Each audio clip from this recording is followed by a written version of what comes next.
Assalamualaikum warahmatullahi wabarakatuh. Waalaikumsalam warahmatullahi wabarakatuh. Hai teman-teman, perkenalkan nama saya Anissa Ramadana dan partner saya bernama Alhamdulillah Nur Saleha. Kami dari kelompok 3 ingin memaparkan materi tentang menulis esai dan membaca kritis. Baiklah, buat saudari Alin dipersilakan. Baiklah, di sini saya akan menjelaskan tentang menulis esai dan membaca kritis. Selanjutnya kita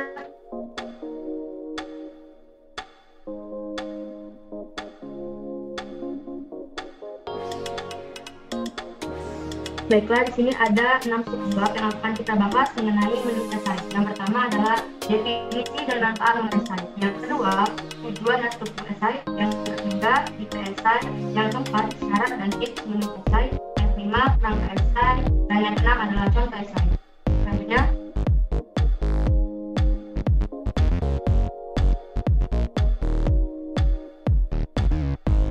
definisi dan manfaat membuat esai. Esai adalah suatu tulisan yang menggambarkan opini penulis tentang subjek tertentu yang terbaik nilainya. Esai lebih bersifat subjektif dari sudut pandang penulisnya, yang bersifat analitis, spekulatif, dan interpretatif. Esai mencakup narasi yang bisa berupa kritik, argumen, sastra dari pengamatan kehidupan sehari-hari, dan refleksi penulis. Esai mempunyai dua sifat, yaitu formal dan non-formal. Menurut KBBI, esai didefinisikan sebagai kerangka prosa yang membahas suatu masalah secara aktivitas lain dari sudut pandang pribadi penulisnya. Adapun manfaat menulis esai itu sebagai jembatan antara pendapat yang satu dengan pendapat lainnya yang tengah terjadi di masyarakat. Yang kedua, sebagai bahan untuk perkembangan seluruh pihak ketika akan mengeluarkan beragam pendapat. Yang ketiga, sebagai alat ukur untuk diri sendiri mengenai sejauh mana menulisnya.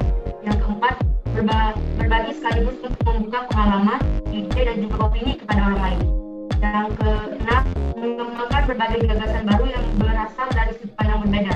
Dan selanjutnya, untuk menyeimbangkan perbedaan pendapat supaya tidak terjadi benturan. Dan yang terakhir, sebagai solusi baru yang mungkin bisa direalisasikan pada bidangnya. Selanjutnya,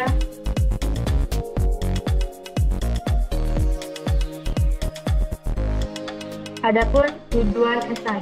Yang pertama, menjadi pembaca.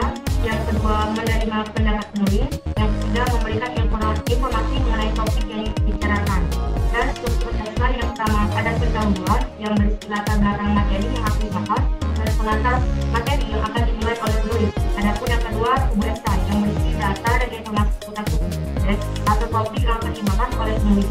Tetap data dan fakta akuratnya.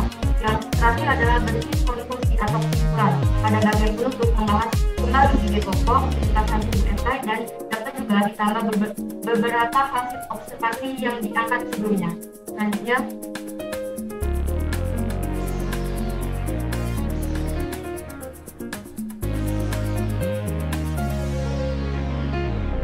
adapun tipe esai. Ada 6 tipe esai. Yang pertama adalah esai deskriptif, esai tajuk, esai pilar, watak. Yang keempat, esai pribadi. Yang kelima, esai perspektif. Dan yang keenam adalah esai kritis. Selanjutnya,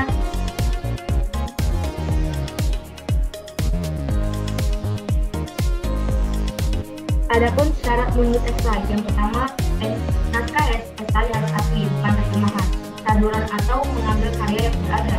Penulisan esai menekankan pada aspek orisinilitas pemikiran. Yang kedua, esai dikerjakan secara individu. Yang ketiga, esai harus sesuai dengan tema yang terdiri dari 3 bagian, yaitu pembuka, argumen, dan kesimpulan. Dan yang terakhir adalah format.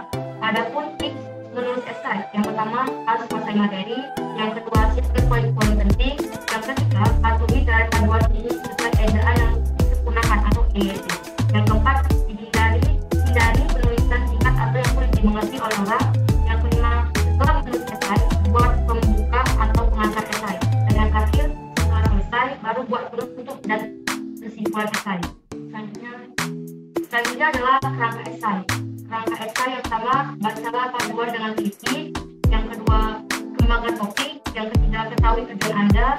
Yang keempat, ketahui pembacanya. Yang kelima, tulis dengan kalimat dengan singkat jelas dari isi. Yang keenam, menulis kesimpulan. Dan yang ketujuh adalah lakukan pemeriksaan ulang tulisan. Dan di sini adalah contoh esai yang berjudul Permasalahan Lingkungan di Indonesia. Dapat teman-teman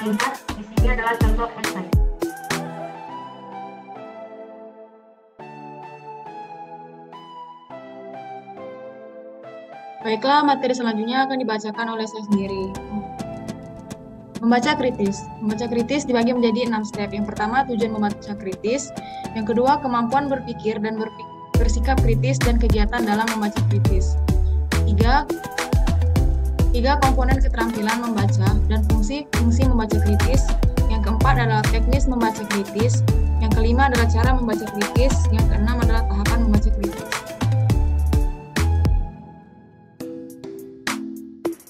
Tujuan membaca kritis adalah membaca yang bertujuan untuk mengetahui fakta-fakta yang terdapat dalam bacaan, kemudian memberikan penilaian terhadap fakta tersebut.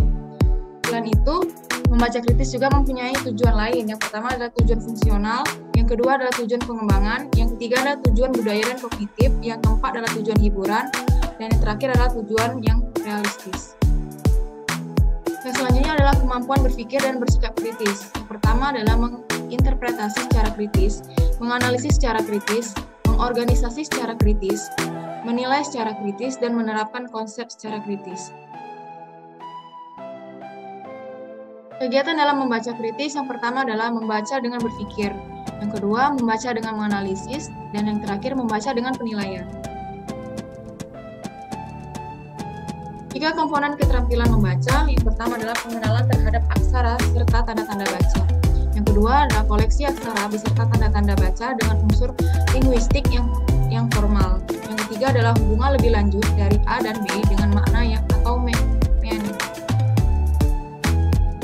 Fungsi-fungsi membaca kritis yang pertama adalah fungsi intelektual, fungsi pemacu kreativitas, fungsi praktis, fungsi rekreatif, dan fungsi informatif.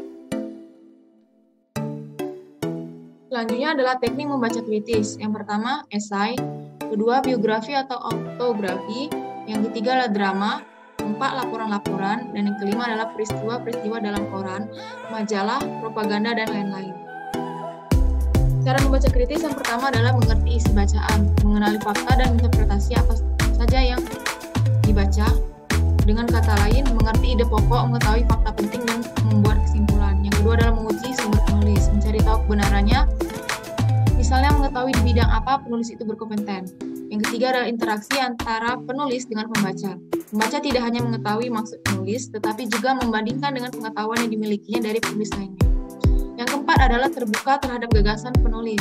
Pembaca hendaknya menghargai pendapat yang dikemukakan oleh penulis. Kemudian pembaca juga mengkoreksi atau evaluasi teknik penulisan. Tahapan membaca kritis. Yang pertama adalah membuat garis buku besar. Yang kedua, menginterpretasi isi buku. Dan yang ketiga adalah mengkritik buku sebagai komunikasi pengetahuan.